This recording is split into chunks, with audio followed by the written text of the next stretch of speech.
Cancer chemotherapy తీసుకున్నటువంటి patients ఎటువంటి ఆహారం తీసుకోవాలి అని చాలా మంది అడుగుతారు. కీమోథెరపీ అనేది చాలా సైడ్ ఎఫెక్ట్స్‌తో కూడుకున్నటువంటి సో దీని కారణంగా పేషెంట్‌కి నాజియా ఉంటుంది, వామిటింగ్ సెన్సేషన్ అనిపిస్తూ ఉంటుంది. తర్వాత వీక్‌నెస్ అనేది ఎక్కువగా ఉంటుంది. తినబుద్ధి కాదు, నోటికి ఆహారం రుచి తెలియదు. ఇటువంటి పేషెంట్స్‌కి మనం బలమైన ఆహారం ఇవ్వాలి. రికవరీకి తోడ్పడేటువంటి ఆహారం ఇవ్వాలి. దాంట్లో మొదటిది ప్రోటీన్, లీన్ ప్రోటీన్ అంటాము. At least 1.5 grams of protein per KG body weight అట్లా ఇవ్వాల్సి ఉంటుంది. ఈ ప్రోటీన్‌లో కూడా ప్రిఫరబుల్లీ ప్లాంట్ బేస్డ్ అంటారు. అంటే ఏంటి, బీన్స్, రాజ్మా, పల్సెస్ ఇటువంటివి ఎక్కువగా తీసుకోవడం మంచిది. ఒకవేళ నాన్ వెజ్ తినే వాళ్ళైతే లీన్ మీట్ అంటాం. అంటే చికెన్ కానీ ఫిష్ కానీ మాత్రమే సజెస్ట్ చేస్తాం. రెడ్ మీట్ అవాయిడ్ చేయమంటారు.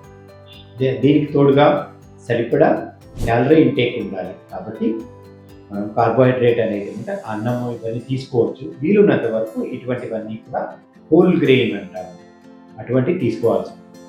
దానికి తోడుగా యాంటీ ఆక్సిడెంట్స్ ఎక్కువగా ఉంటాయి. అంటే వైటమిన్ ఏసి ఎక్కువ ఉండేది. అంటే ఫ్రూట్స్ అండ్ క్యారెట్స్, బ్రొకోలీ ఇటువంటివి ఆహారంలో ఎక్కువగా తీసుకోవడం మంచిది.